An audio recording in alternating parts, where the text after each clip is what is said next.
Hi, I'm Sanaz Tahernia, and I'm here for the Distinguished Alumni Awards for the College of Communication. And with me today is Carlos Bardasano.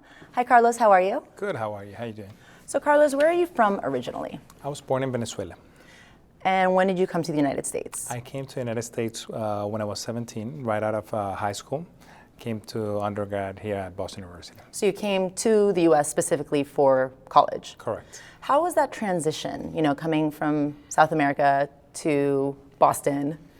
Well, it was interesting. There was, I think, the first thing that I was a little bit, I had a little bit of anxiety was the language.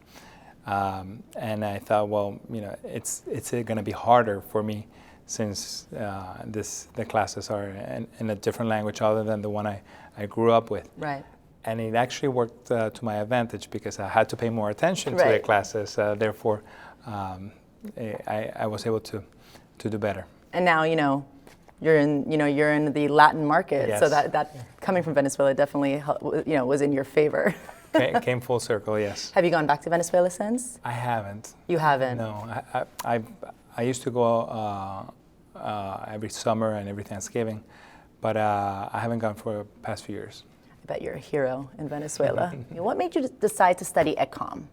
Well, basically, I was already at Boston University. I was undergrad in Questrom, and as I was looking for this very specific master's degree, this program that had a mix between media and management, I looked all around the country, and I found that one of the best ones was across the street. So that's how I ended up here. I was basically researching for the best master's degree program. So what was your experience like getting your master's in film and television management, at COM? It was fantastic. All the elements, all the tools that were available at the time, the professors, especially the people, the students. It was just a great amount of people from different parts of the world. It gives you a different perspective. The diversity of Boston University, and specifically COM, it really makes a difference. So is it a program that collaborates between COM and Questrom, or was it a degree specifically at COM? No, it's a collaboration between, back then it was the School of Management, now Questrom, but yeah, it was a collaboration between Questrom and Communications. Okay, so can you tell me exactly what it is that you do at Univision? Absolutely. So I've been at Univision for over 8 years now, and Univision traditionally has gotten most of its programming, especially its fiction programming, from Televisa, which is one of their shareholders, and it's basically acquired, and it had no input in the programming. So one of the things that we decided about a year ago was, in order to make this content that it's more relevant to the Hispanics in the United States, we decided we had to produce that content ourselves. So we set up a new production company for developing scripts, stories, talent, production design for content that is exclusively designed for this market. Tell me about some of the shows that you are currently working on, if you can, talk about any of them. Yeah, absolutely. Right now we started production 3 weeks ago of a new show. We're producing it in Mexico. It's called La Piloto, or The Female Pilot. Okay. And it takes place in Mexico, and she's a flight attendant that her dream has always been to be a pilot. Right. And then she starts working as a flight attendant in this airline until, and she's on track to become a pilot until she finds out that the airline is actually using the planes to transport drugs and launder money. Wow. So there's this DEA agent that is undercover, also as a flight attendant. She falls in love with him. So it's a drama and a novella? Yes. Mixed, okay. Exactly. So it's exactly that. What's interesting this is a story that really happened. It's based on the testimony of a real flight attendant that became pilot, and then ended up creating her own cartel. So how did you go about getting, I mean, I'm assuming you were able to acquire some of the, I guess, the documents and anything related to the actual event that took place. How did you go about getting all of that? Well, what we did is we were able to talk to the actual person. And she works with us as a consultant, and she has given us all the stories of and all the anecdotes that she has, and then we have taken it to a fiction world, but it's based on her life story. That is so cool. Yeah. How would you say that your experience at COM prepared you for that? Well, again, one of the things is, first of all, you start with the basics, which is about telling a story, and about writing, about being able to tell a story that it's relevant, that's universal, that it really touches you, that it makes a difference to the people that are watching. Right. That when the people that are watching the story feel a connection. So that's the basic for everything that we do, whether you're doing a variety show or you're doing a novela or a series. That's basically the building blocks, telling the story. And that was probably the base elements that I was able to get here that took me throughout all the years. Okay, so you have to excuse my ignorance. I'm a journalism student. I don't know anything about business. So can you explain to me how the film and television elements, marries the business side of it? Absolutely. So here's the thing. You always have to have a balance between what creative people want to do and what the business allows you to do. Right.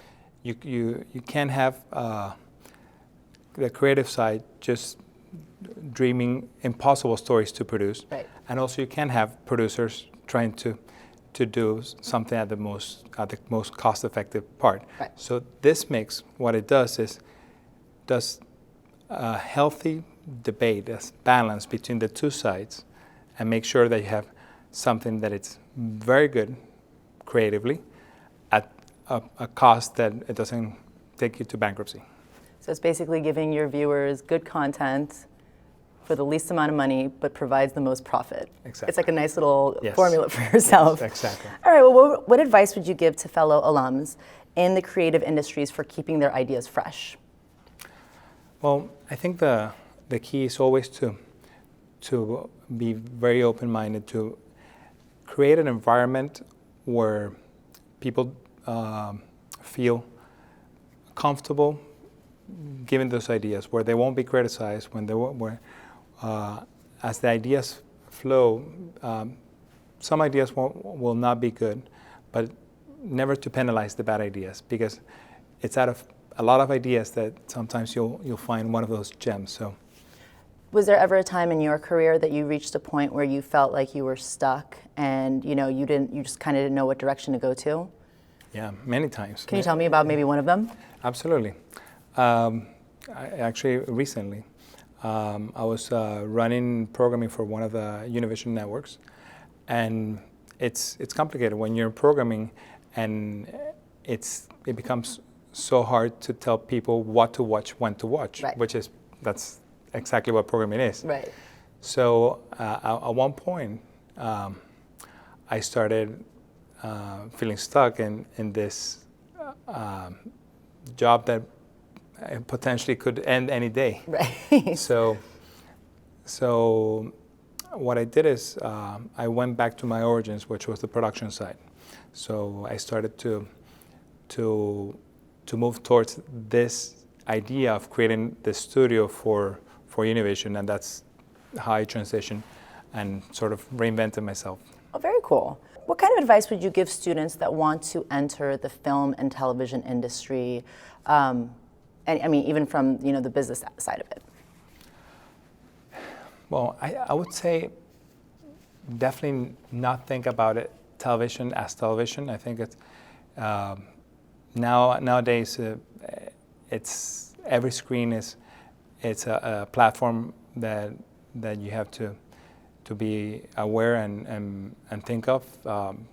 Television has become just one small part of this universe of places to distribute content. Right. I think the biggest advice I can give is always concentrate on content. Content will always be the driver of everything. There'll be evolution in platforms, just like there was in radio and film, and now television. I don't think television is going to go away, right. But there'll be evolution. Television probably become more a platform for live events, mm-hmm. for sports, and probably less for fiction. I see platforms like OTTs, like Netflix and Hulu, will be the ones where fiction will live. Right. So basically, just focus on content. Content. Because without content, you don't really. Everything else doesn't really matter. Irrelevant. Yes. So tell me, what is the favorite part about what you do, your career? What's the favorite part of your career? I think my favorite part is having this privilege of being able to tell a story and entertain people. To really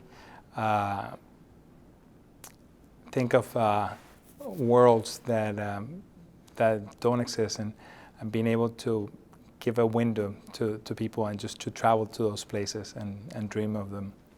Okay, and so what does being a COM alum mean to you? Well, to me it means a lot of things, but one of the things, if it were one word, is just proud. I'm really proud of being an alum here and a COM at Boston University.